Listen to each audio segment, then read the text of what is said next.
Hello, Mr.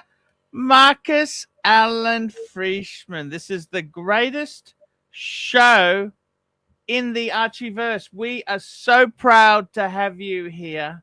So proud to be here. I really enjoy these shows. These shows we do, they're just so fun. And, you know, you are an eccentric. I got to tell you something. As I'm getting older, so I do reveal my age. I'm 53. As I get older, I'm actually in semi-retirement myself. Okay. And also being married, of course, I'm celibate. Boom, boom, boom, boom. That's the joke. I gotta tell you something. I actually, as we get older, friendships are harder to have. Like when you're in employment and working, you have career friendships. Yes. Me and you have both moved into the next step. I'm going semi-retired. You, I think, have sort of said you want to have no clients by next year, or you've made some statements. Zero work income by January 1, which looks. And I think the thing is, what I've found is that it can be an incredibly lonely time because we're quite young compared to the average retirement age. The average retirement age in America is 62 to 65. So we're a bit younger than that.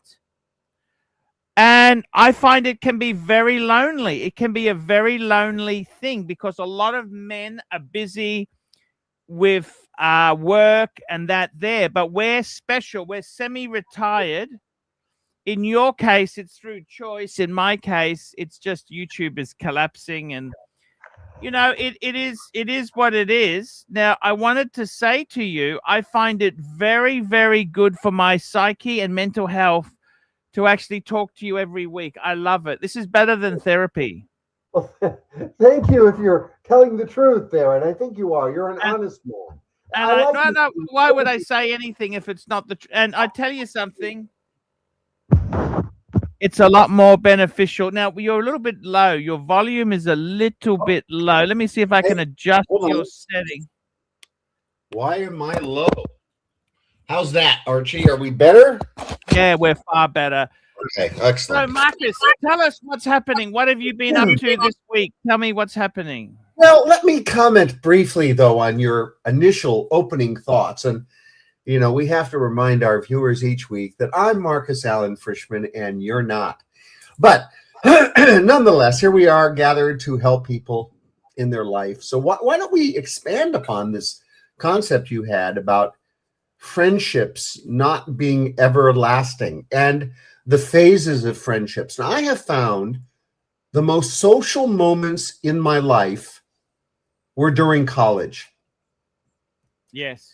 I mean, in my particular case, and I think I'm unique in some ways because I was, you know, in so many directions. I was in student government. You were in the WASP dinner club? President of the Yale WASP dinner club. I was, you know, there was so much that I did, having gone to Yale and Harvard and Pepperdine and graduating University of Southern California, attending Moore Park College, Pepperdine University, and I think I've never mentioned Whittier College, but I did a semester there. This Whittier Law School no longer exists. But studying was a key. So during those almost 6 years, I just flourished socially. You know, I was president or vice president of 6 political organizations that I can count, a student government operation, a community organization. You just flourish. Then you go into your career mode. You develop an expansion of a different type of friendship. You keep your college friends. Maybe you've kept some of your high school friends. In fact, we already know my oldest friend ever watches this show, and I can say his full name, Scott Conway. And he watches, and he's a contributor to this show, contributor to you, that is.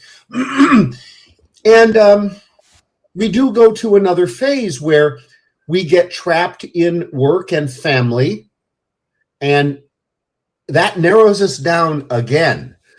I find as a single man that married couples ignore single men. How about that one?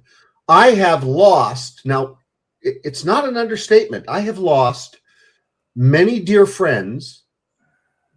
I could list them. They're coming in my head now. I'm counting up to 6 now. I have lost many, and these were close in inner circle, because they got married and faded away.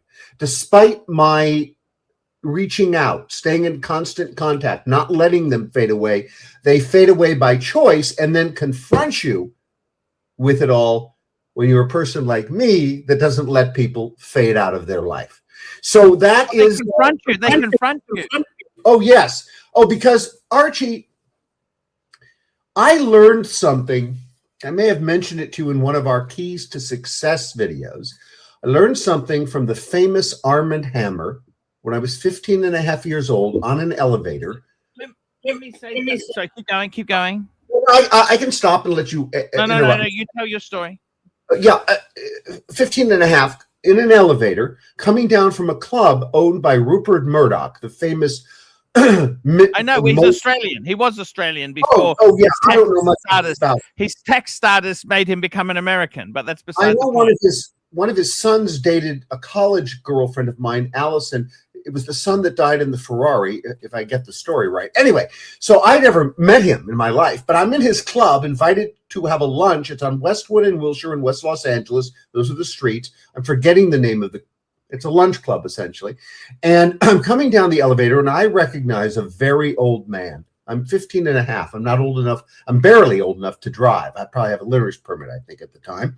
And I walk on the elevator. He and I are alone. I'm in a 3-piece suit at a 15-year-old, 15 and a half. I'm alone with him. And I say, "Sir, you're Armand Hammer." And he said, yes, son, I am.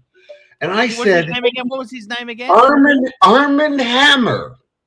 He eventually bought the Armand Hammer company, the baking soda company, but he's the owner of one of the largest oil companies in the world, Oxy Petroleum, which I think Arco bought years after that.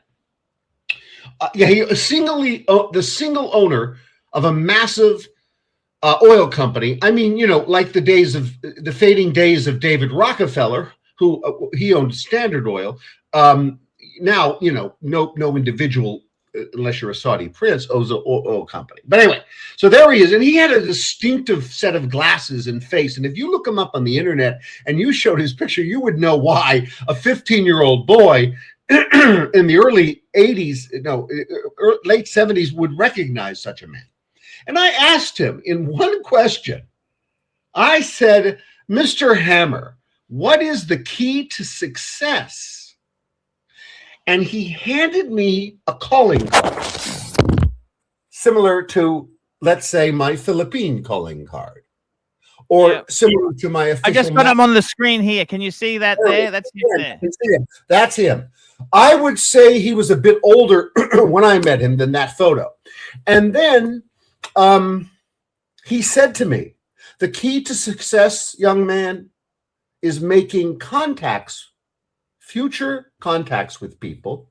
And he presents to me what he called his calling card. I still have it. I packed it. I found it in the garage, and it's somewhere in the boxes here because I've moved to my new beach pad while I rent out my home, my near beach pad. And I don't want to give the impression I'm on the sand yet. But anyway, so back to my story.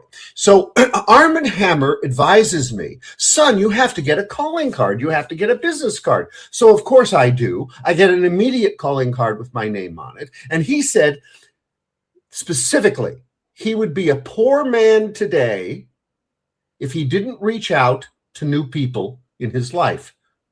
If he relied on the people he knew that helped him become wealthy and social, he would be a poor man.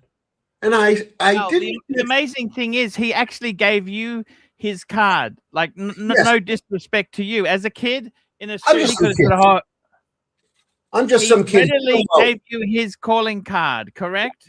Yeah, I'm a kid and he's alone and I'm alone, and the elevator door opens and I couldn't get calling cards fast enough. And in fact, a sideline story, when I was a state government official at the highest levels in California, a constitutional officer for which there's 14 of them, the governor was one, I was one, some are appointed, some are elected, I was appointed.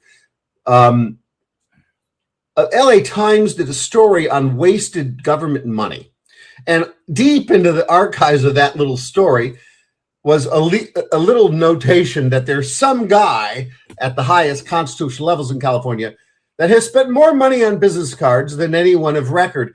They figured, based on the calculation of orders, that I handed out 22. Come here, Bueller. Come here. What do you have in your mouth? Hold on. My dog is putting something in his mouth that he shouldn't. Hold on. I got to shake the dog. All right, so that I must have handed out. Okay, is the dog okay? We care about pets. He's eating something he shouldn't. It's probably paper. What's he eating? He's addicted. My dog has this addiction to paper. I cannot leave my calling card out because he'll eat it. It's the only thing he'll go after, paper. So my place is paper free. But anyway, so they calculated that based on the number of business cards I handed out, it must be 22 a day. Now, what they didn't know is that my own boss, and I did have one boss, who got so concerned about my business card orders that I wound up paying for a good portion of them privately. That was not of record. I was handing out way more than 22 cards a day. So the fact is, the key is contacts, which you have to stay in touch with people. It's the key to success. And the reason you have to force it, short of being creepy and a stalker, you have to do it, as my father said to me, if there's a no, if there's a rejection in your life, get it 3 times. You have to get a rejection 3 times from people you reach out to, whoever it is in any category, whatever it is, love, business, social. I don't care if it's the trash collector. You gotta hear no twice, 3 times before you stop bothering them. And I text people. I have on my Philippine phone, I have roughly, I'm trying to remember the number, 30. I have 7,000 contacts plus. I believe 3,700 of them are in the Philippines. I have communicated with every one of them. 3,700. I have likely met. Did you ever get in touch with Mr. Hammer again? Never again. Our paths never crossed.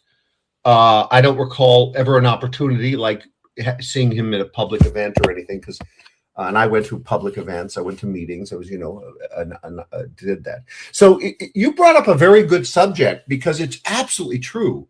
Arm & Hammer knew it. I knew it. And which goes to an interesting memo that I pulled out. It all ties in. People are going to think we had this plan, but we didn't, because I didn't know the topic you were going to bring up. And the key to success in business and in love is reaching out to people and meeting people. This is a memo. Yeah, we can probably take down Arm & Hammer. This is a memo that I wrote, sent from the Shangri-La Hotel fax to the acting assistant secretary of American Affairs in the Philippines. That's a Philippine government official at the full secretary cabinet level. Actually, it's an acting, so there was somebody replacing somebody. And it's from me. The title was Marcus A. Frishman, Chief Deputy, State of California, Deputy State Constitutional Officer. I was not a Deputy State Constitutional Officer. I was a Constitutional Officer. Somebody mistyped this.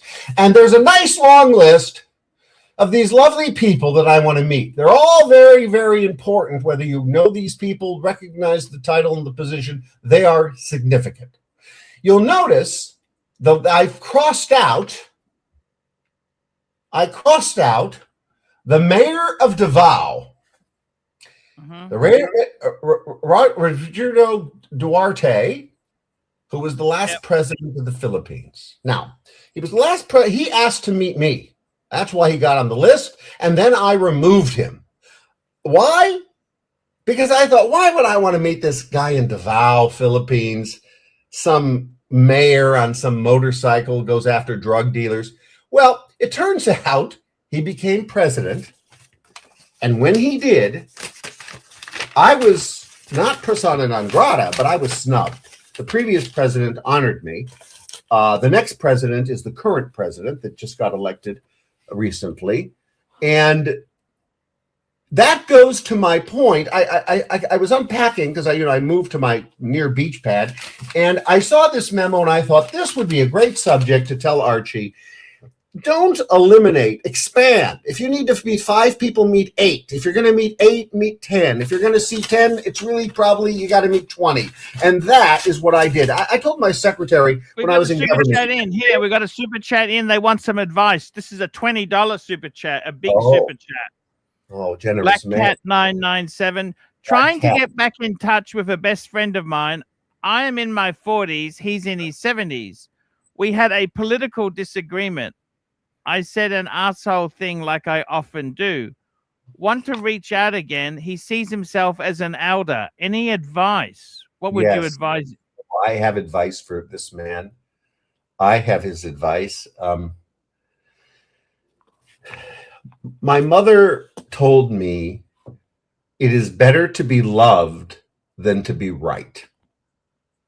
Now, that means lots of things. In this context, what it means is, even though you were right, I'm presuming you were likely right, you took the right position, you did the right thing, completely reverse yourself, back down, and apologize. It takes a lot to apologize, particularly when it's not due and when you were right?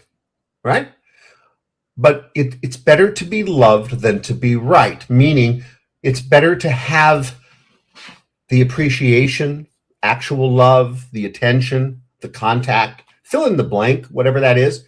In this case, your dear friend, and just apologize. Now, that's where you start. And you got to double down on it. I mean, it's got to be gushy.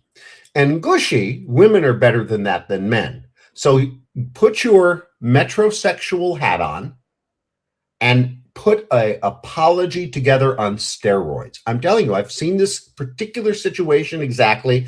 And I also had my mother's advice, and it works in numerous situations. It works best in this one because this is what it's designed for. It's designed for someone that you've had a connection with, either currently or previously. And you need to implement that. I'm telling you, Black Cat, report back to us. And you can do it without a tip. But please, this is the best advice ever, and it works. It's not an opinion. This is what I just gave you is empirical fact. It works. And all the people listening need to do this with any similar situation. In your relationship, in something current that's less dramatic than this, I'll compare it to your girlfriend or your wife saying, let's go see a movie, and you wind up compromising or you wind up going to the movie that you want. No, just let her pick the movie. Go to the movie you hate. I mean, that's the true meaning of love. When you do something for someone else that you hate, don't want, dislike, find disgusting, and you do it, that's love. Compromising with your partner, your business partner, or your personal love partner, romantic partner, is easy to do. Compromise is nothing. It's worthless. And getting what you want, well, that's very self-serving. The true meaning of love is components of doing for the other that you hate and don't want to do. And I'm telling you, add that to what I'm saying, and boy, you'll be able to fix half a dozen things in your life. Interesting. Very, very interesting there, I must say. I want to ask you something. Speaking of humble, by the way, I was just going to say, it's like that song, that Harry Chashin song, Taxi. I don't know if you remember that song, but he tells the story of how he was driving a taxis as a job, and he picked up his old girlfriend, his old flame. And there was a line in that song that I really like. What was it called? The line is Dream? No, it was called Taxi. Oh. You know, Harry Chase, Taxi. The song called Taxi. And there's a line in the song that goes, she said, we must get Harry. Harry's his name. Harry, we must get together. But I knew it would never be arranged. There you go. Yes. I don't want to play it because you might have a problem with that. Yeah. Now I want to ask you something. What do you think? You're a right wing. You were more on the Republican side, right? Of course. Yes. What do you? I want to ask you this. This is a topic that came up. I want to seek your opinion on something. What do you think of President Trump? President Trump in the White House has made these pictures of former presidents. He's put some the new plaques on Presidential Walk of Fame scorn divisive Obama and by far the worst Biden. Well, he put a picture. So there's this wall. It's a passage between parts of the White House. It's actually outside of the White House. Outside, in this passage. Anyway, outside of the Oval Office.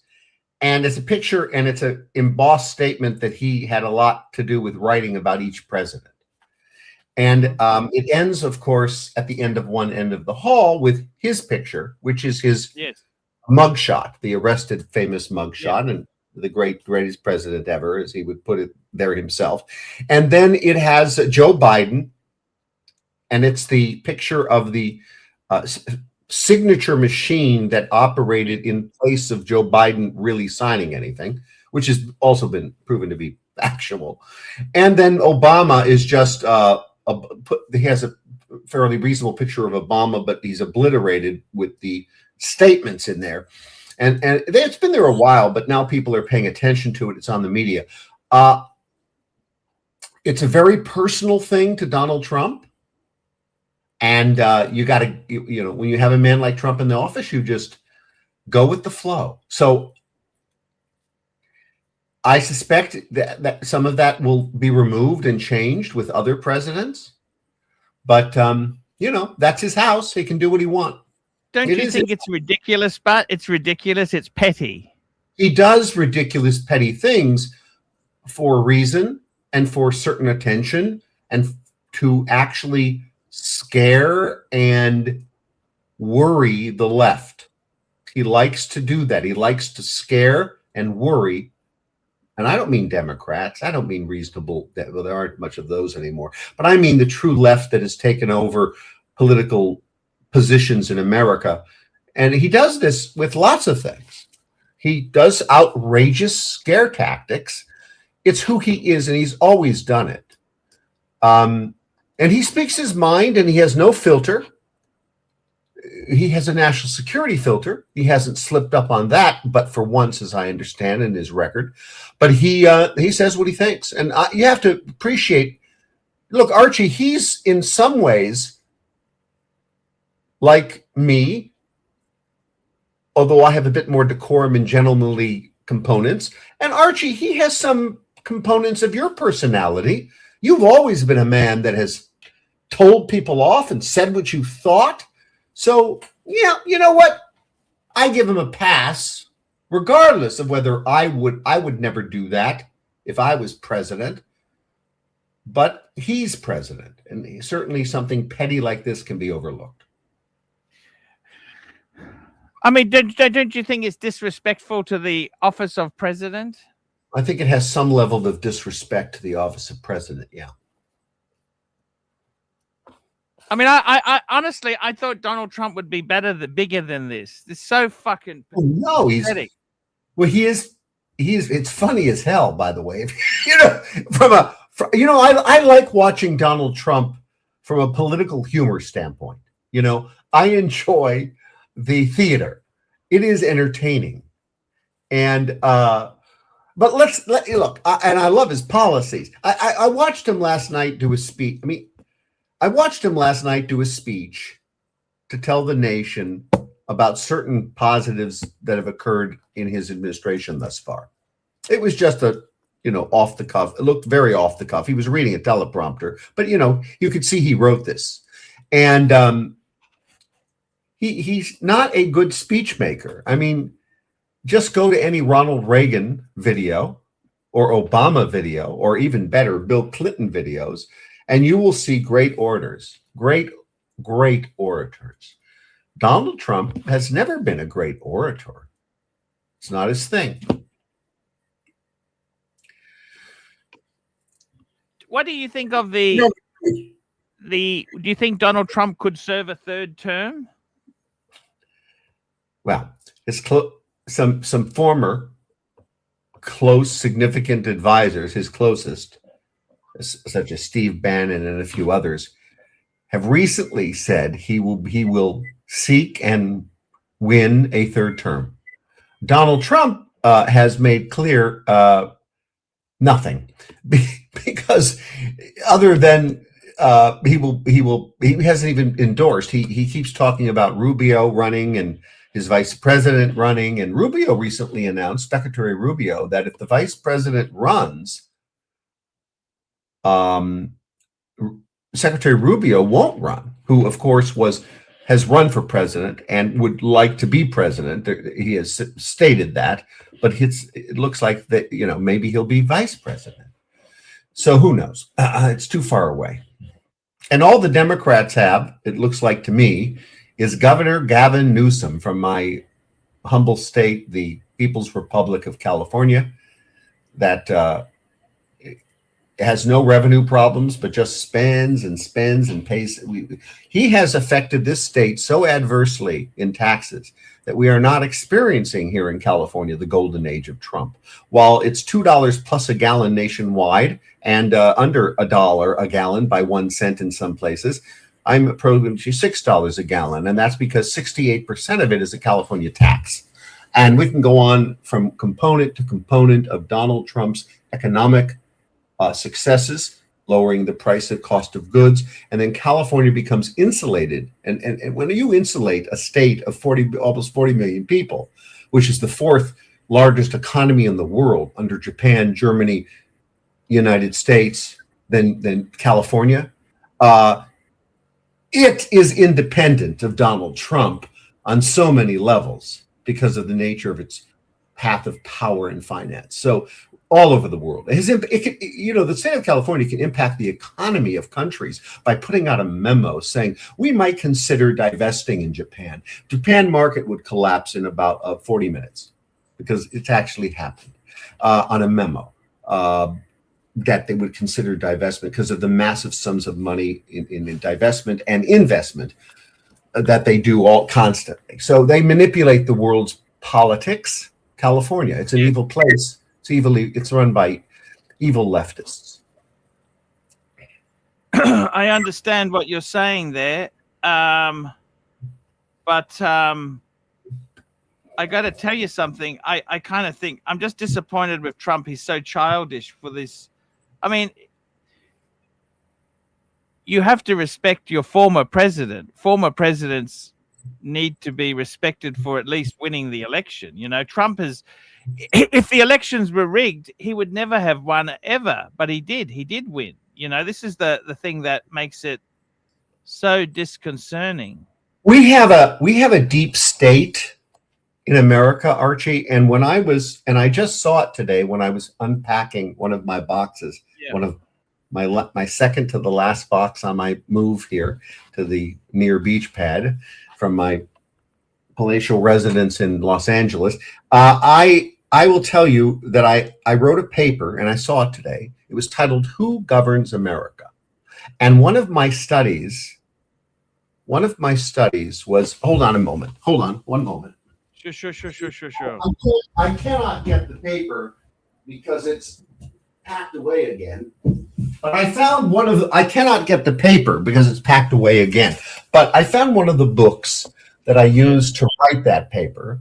And it's a famous book by G. William Domhoff, Who Rules America Now? Now, this is a very old book. And it was old when I did it, when I looked at it. But it goes to the it goes to the subject matter. It used to be called the political elite, the power elite in America, corporate, social, and political, and bureaucratic. And now we have called it something else since about the Obama time. We call it the deep state. It is consisting of bureaucrats, employees, and government officials, elected and appointed, and some corporate leaders. And clearly, America has a deep state. I did a paper on it when I was graduating college, and it's real. People don't understand it. They think it's make-believe, but it isn't. It's a cabal. It's not as well. It's not an oligarchy like the Philippines. It's not as tight, but it is clearly there. And Donald Trump is destroying. I believe he's effectively destroyed the deep state. He's put people that are still in control out of control. He has fired people that were in control. He has reversed the ability for them to hurt us with laws and executive orders and other regulations. And that is the great thing that will come out of Donald Trump, is his destruction of the power elite. He's always hated big. He hates big corporations. He hates big government. He hates Wall Street. He hates the big banks. And if Donald Trump had his way, he would break up the banks. Now, he's got to pick his battles. He's got to pick his battles. So he can't do a lot of stuff that's on that list that Bernie Sanders would love, that Elizabeth Warren would love. Those are anti-deep staters. And Donald Trump is in absolute agreement with the most liberal members of the Senate, Elizabeth Warren and Bernie Sanders, on many things. And he has said it repeatedly. Donald Trump just said it again the other day. Now, he doesn't know how to build coalitions. He never appointed certain people of that genre in any position to build coalitions, and that's a sad thing. Most political leaders are successful because of coalitions. Donald Trump is successful being himself, not compromising, and only needing and welcoming people that agree with him. That is highly unusual, but that's proof to his popularity. No president that I'm aware of in American history has ever been as popular without compromise and building coalitions. Every one of them have done it. That's how you win.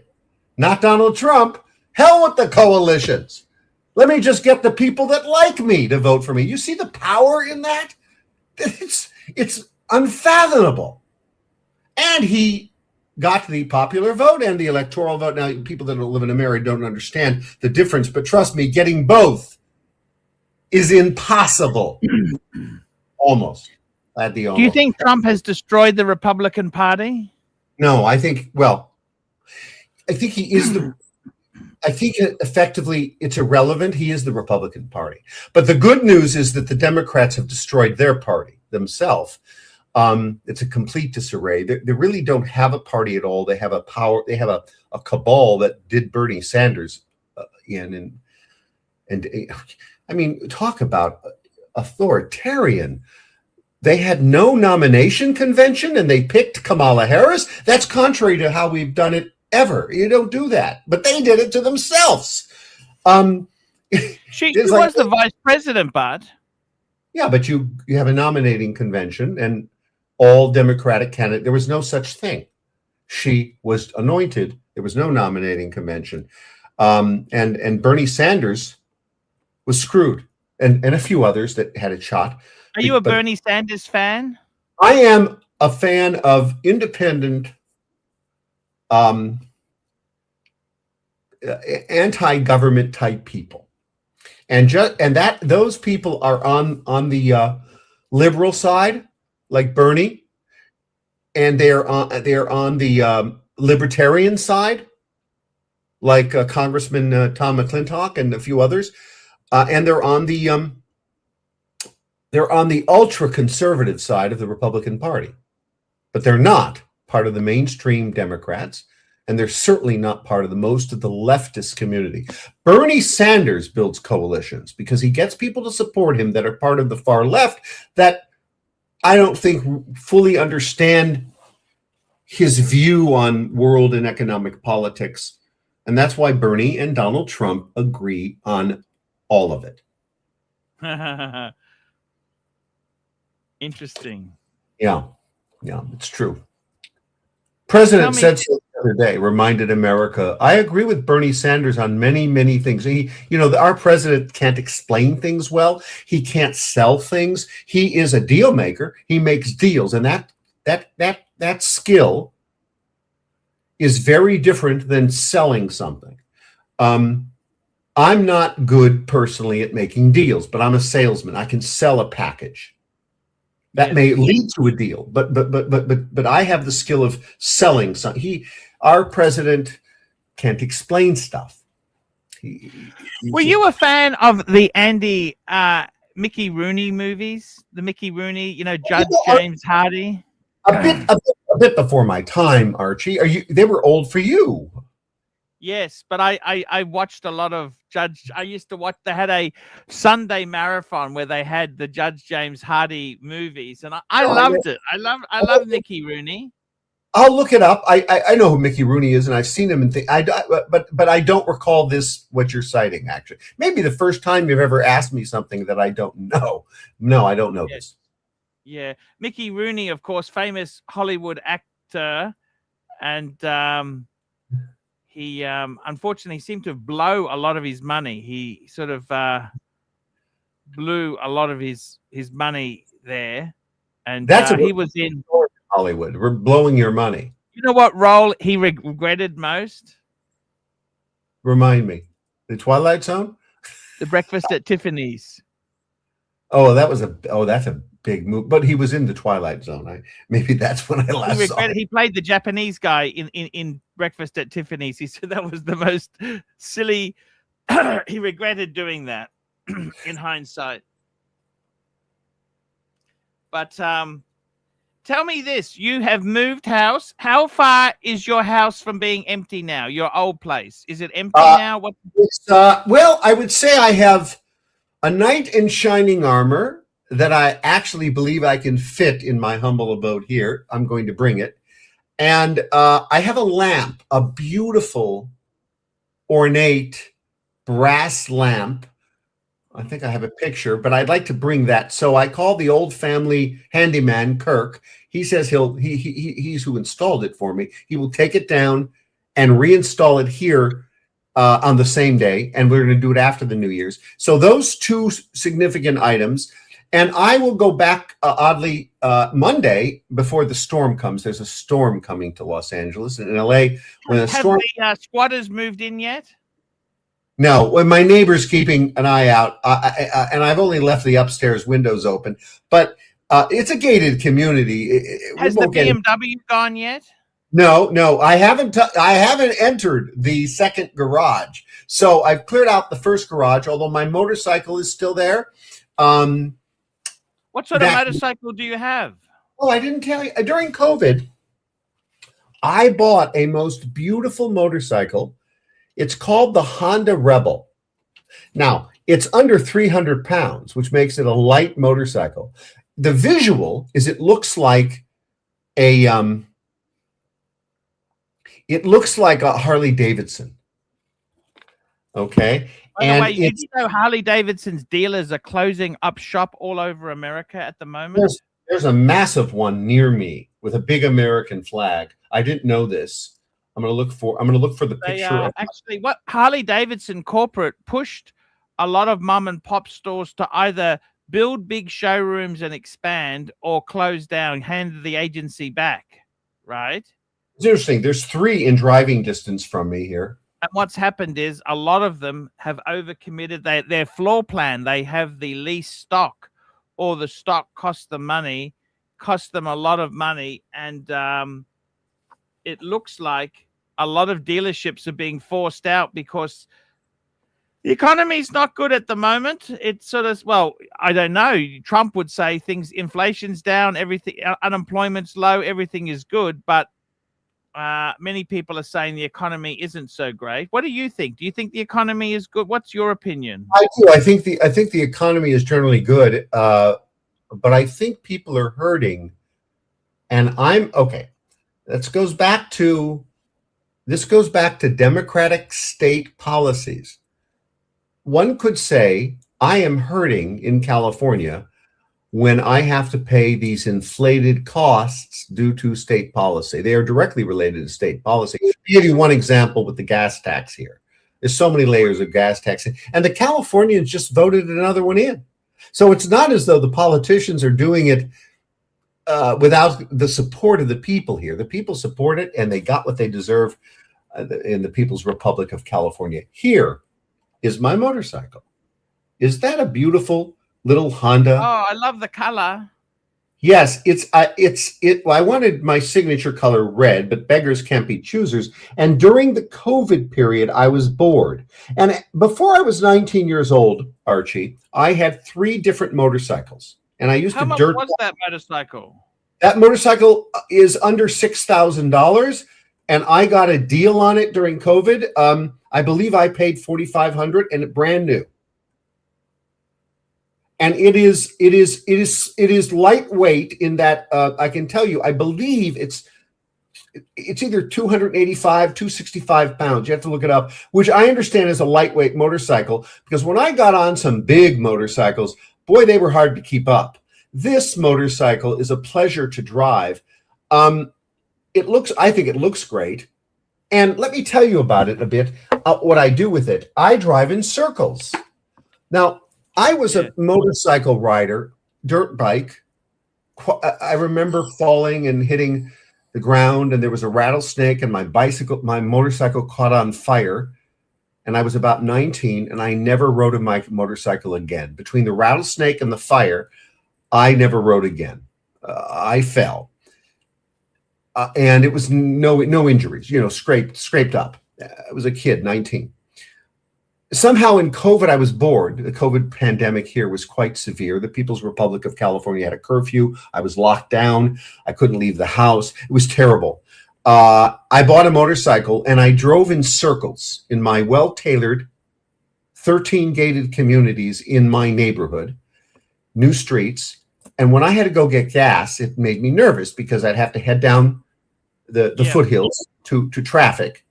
And it made me very nervous. And I drove back, and I realized, wow, this is scary. I also realized once you take a fall on a motorcycle, a significant fall, you may lose your life. So I'm extremely careful. Yes. I drive slow. I drive on tailored streets, and I drive in circles. It relaxes me. I do it at sunset on a warm day. I also learned something I didn't ever remember as a kid motorcycle rider. When it gets to be about cool in the winter here, 70 degrees, and you get on a motorcycle, the wind chill turns it into like 65, 60, and you start to freeze when you wouldn't normally freeze. Also, we have to wear all this gear now. Back then I think I wore a helmet selectively, and I hate all that stuff. But I do ride in shorts, penny loafers, and a nice Hawaiian shirt. But I do have to wear a helmet and gloves. Mm-hmm. And as I say, I just drive in my community in circles. It relaxes me. But if I go down the street to get the gas, I will suit up. Blue jeans, boots. I bought motorcycle boots. I don't go to destinations with my motorcycle. I never have. Never gone anywhere with it except I tried once, and I was so terrified, I turned around and came back. I was going to meet a friend for lunch. I said, there's just no way I'm going to be driving in these streets. So call me a wuss, but that's the way it goes. That's it. That's a fantastic way to go there. I got to say that you got to be careful. You need to wear leathers, and because if you come off, your modeling days will be over, Marcus. Yes, well, the modeling. Well, I have all that you need to be I have the proper jacket. I have obviously blue jeans.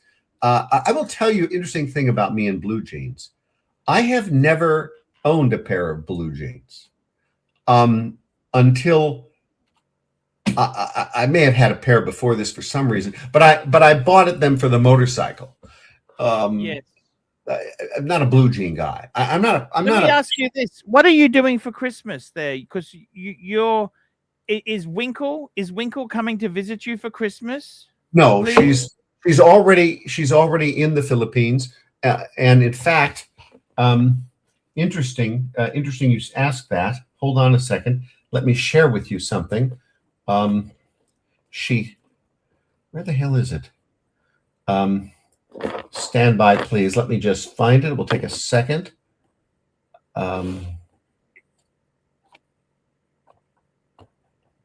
Here it is. Okay, I found it. Let me just put it in proper visual without revealing her email. I want to show you what she, oh, how do I do this? What she said. Oh, just read it to us. Don't worry about showing it. Just read. All right, well, I'll read it. Never mind. Yeah, I'll read it. She says on December 15th, 12 a.m., Miss Winkle, hello, Math. How are you? Did you receive my emails, or are you really just ignoring me? I mean, she went silent for a couple of weeks, so she's having some communication problems. We don't know what they are, but her initial thoughts was I would be ignoring her. Who knows? And of course, my response to that, which she confirmed getting, who knows what the problem really is. But she is, when you go to the Philippines, be prepared for a blackout. And she's left Florida and off to the Philippines for family. You know, it's Christmas. You know, it's a mystery. When you get to the Philippines, Archie, you'll have trouble even when you have connection. It's hard to explain why. Yes. So what did she say to you then? Well, I explained, no, there's no, I don't want to reveal my private conversations, but Yeah. you know, that was out of nowhere. She's been silent. Isn't it disappointing she's not having Christmas with you? No, because Archie, I'm not a Christmas guy. I don't really do I've never done anything for Christmas. You're Well, Jewish, aren't you? You're I Jewish. am. That's not why I don't do anything for Christmas. I actually do Hanukkah. so. It's the Hanukkah. Hanukkah you celebrate. And I've been to 2 Hanukkah parties already. Jewish people get invited to people's Christmas night.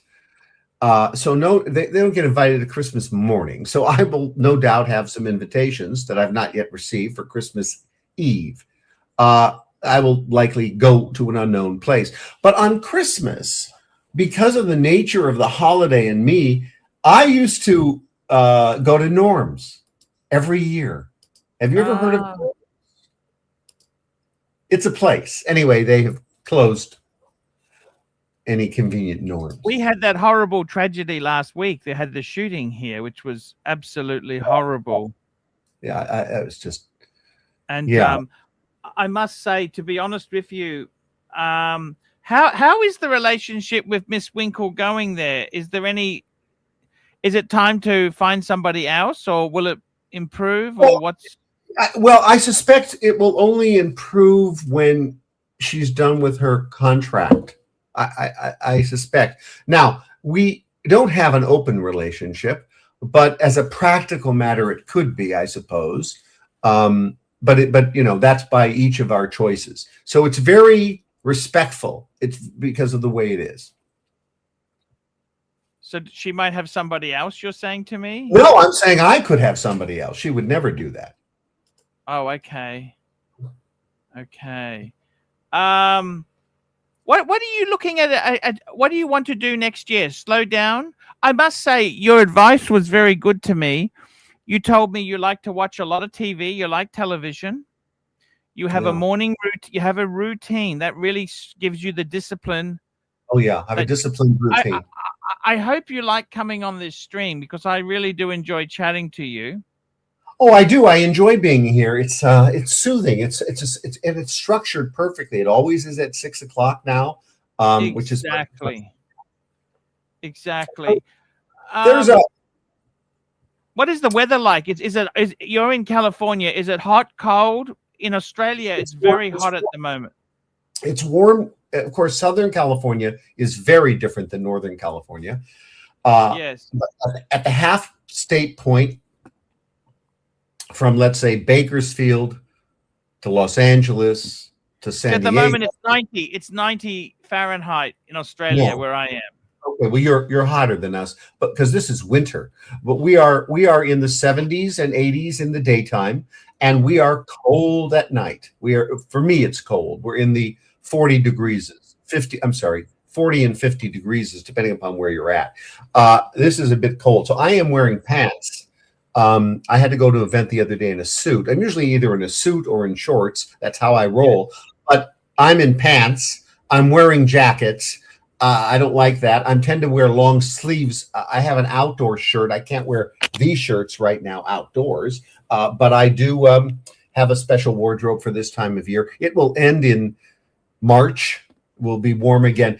A big storm is coming, and when in Los Angeles and Southern California, when we get rain, and it can go 2 years with no rain, but when we do get rain, it will rain harder than you've ever seen it.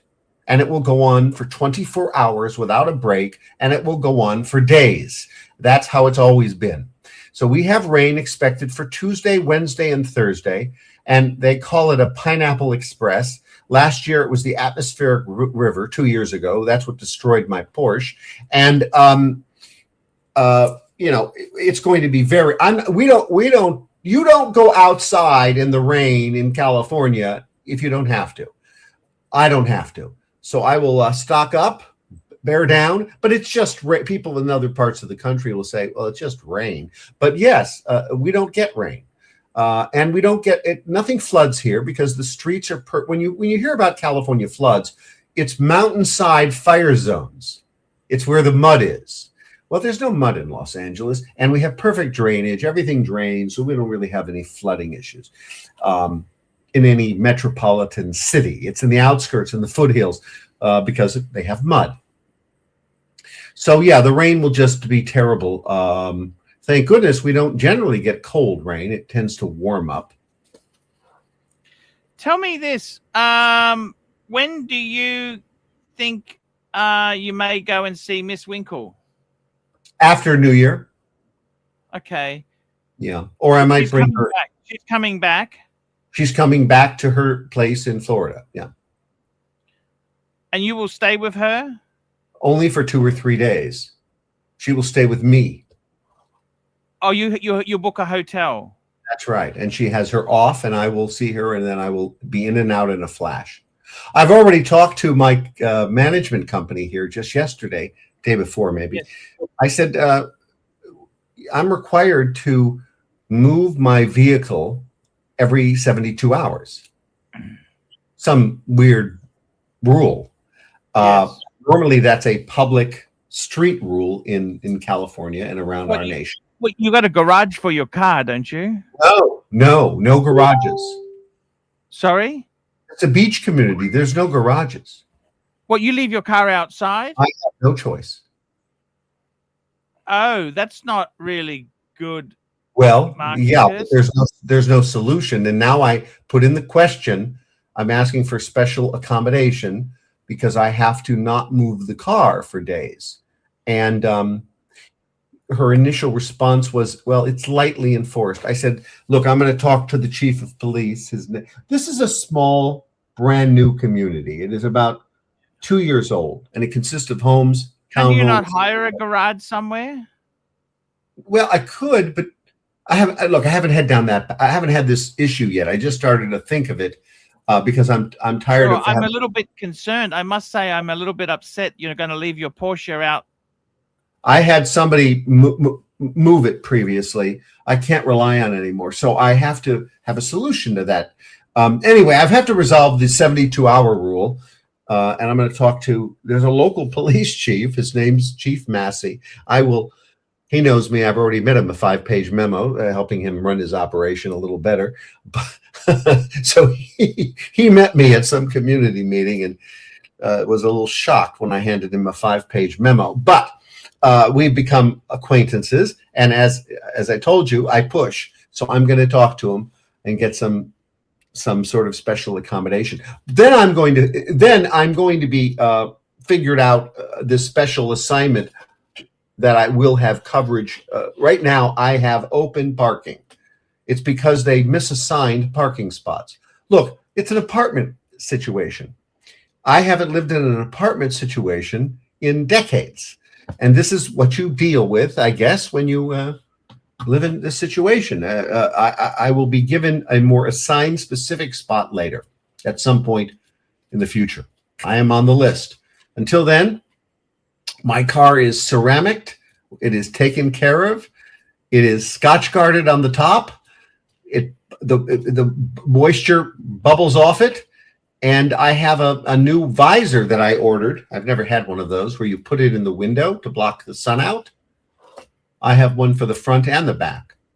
So it gets no inside light. And what can I tell you? It is what it is. I see. I must say, Marcus, I'm a little bit disappointed. I'm really concerned for the car because it's going to. I know what heat and sun can do to a car. You do too, right? Based on where you live.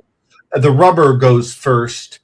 But look, Archie, I don't baby a car. I told you that. It's my daily ride, and that's all. It is what it is.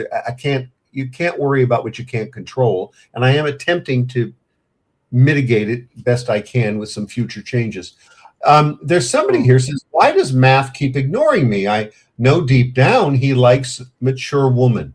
Well, Miss Wilkins. The reason for that is you haven't super chatted. You need to super chat. If you don't super chat, how are we going to see you? Yeah, you got to super chatted. Maybe you have to tell some people how to super chat, because I had a friend that watched us and he said, and he's the former chief of staff of the California governor. His name's Jim. I'm going to say his last name, D'Antona, former Cub. He was a Cub player, and he's in Chicago right now. Actually, he's retired, but he was the former chief of staff California governor, and he worked for the chief of staff at the Speaker Pro Tem of the Senate. And this guy says he couldn't figure out how to. Maybe he's just cheap. He couldn't figure out how to do a super chat. So tell this woman how to do it so we can get into that subject. Be fabulous. Yes, it's very simple. All you need to do, where you can put comments, there's a little $sign. Press that, and you can super chat. There we go. Marcus, the house is looking nice. Are you sure you can't hire a garage anywhere near you? I can, Archie. I can do it, but then I have to get to the garage. I use this as my primary vehicle. Right now, I'm keeping my other Beamer convertible that I bought new in 1997, a classic that doesn't have a working engine because I blew the engine out not long ago. That's at the house. I will fix that. And but no, there's no immediate. You were going to sell that car. You mentioned you were going to. I would like to fix it. I'm open to selling it. I've done nothing. Okay. I have to clear it out before the renter. I want to give a renter there's two garages on my home, and I want him to have both of them. I might to make it get more money with two. Well, you? I don't know, but it kind of depends. It would be nice to have that as a. I thought about keeping one garage, adding a couple of drywall partitions, building a wall, and having a small apartment in my house. That's not impossible either. But anyway, it's right now. I still have some stuff there. I went there and picked up some clothes. I picked up hangers. I picked up my stereo system, which is now in the other room, not connected yet. So I go back. I had an official mover move me, but I couldn't get it together as fast as I wanted to. So I moved furniture primarily, and about 25 boxes. And I left a lot behind that I wanted to bring. And I've left a lot behind that I'm sending to a consignment house. And I have fine furniture, as you can probably see from behind me. I am going to sell some of my fine furniture that's still left at the house. It has value, real value. Some of it, prices are down for furniture, but aren't they? It's not great. Who knows? I took some pictures. They told me I could get a couple $1,000s for one of my sofas. They think, so I thought, well, all right.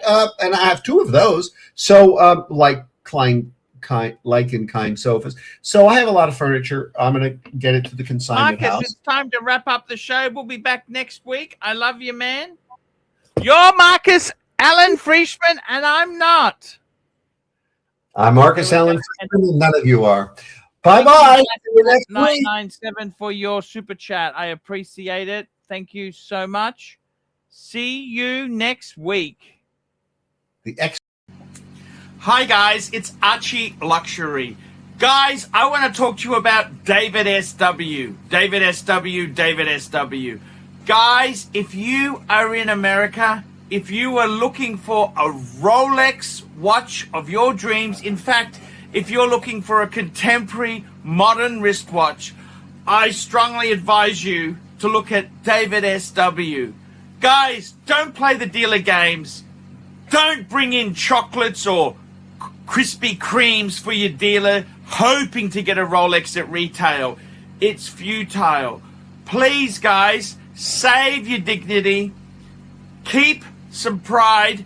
Go to David SW.